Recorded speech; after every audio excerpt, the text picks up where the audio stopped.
ఎంత అవినీతి! రేవంత్ రెడ్డి సొంత అల్లుడు మ్యాక్స్బిన్ ఫార్మస్యూటికల్ కంపెనీలో డైరెక్టర్. ఎక్కడి నుంచి వస్తున్నాయి డబ్బులు? 100,000 కోట్లు వీళ్ళకి, ఫార్మస్యూటికల్ కంపెనీస్కి. అంతేకాకుండా కొడంగల్లో రైతులను బలవంతంగా ఫోర్స్ చేసి భూములు స్వీకరించడం అంటే ఇప్పుడే కంప్లైంట్ వచ్చింది. వదిలేది లేదు. గుర్తించుకున్నారు కదా మీరంతా. త్వరలో వస్తున్నాను. 2-3 రోజుల తర్వాత మీరు తొందరపడకండి, ఆత్మహత్యలు చేసుకోకండి, కంగారు పడకండి. వీళ్ళ అవినీతిని ఎక్స్పోజ్ చేద్దాం, కోర్టులకు వెళ్దాం, ప్రార్థిద్దాం.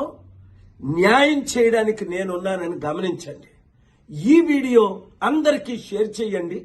అంతేకాకుండా చిత్తుగా రాబోయే జనవరిలో జరగబోయనున్న సర్పంచ్ ఎలక్షన్లు ఈ పార్టీలన్నింటినీ చిత్తుగా ఓడించండి.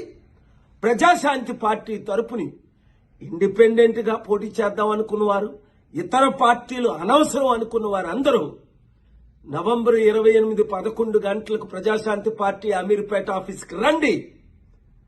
మార్పు రావాలి, మార్పు తేవాలి. ఆ మార్పు మనమే తేవాలి. లేకపోతే రేవంత్ రెడ్డి వచ్చి సంవత్సరం అయింది, 1,00,000 కోట్లు అప్ప. అప్పుడు ముందు 7,00,000 కోట్లు అప్ప. ఇంకెంత కాలం ఈ అవినీతి అన్యాయం? వాళ్ళకి 1,00,000 కోట్లు, మనకి 1,00,000 కోట్లు అప్పు. మీరే మార్చాలి. మీరు నేను కలిసి పని చేద్దాం, ప్రార్థిద్దాం, మార్పు తీసుకొద్దాం. ఈ వీడియో ప్రతి ఒక్కరికి షేర్ చేయండి.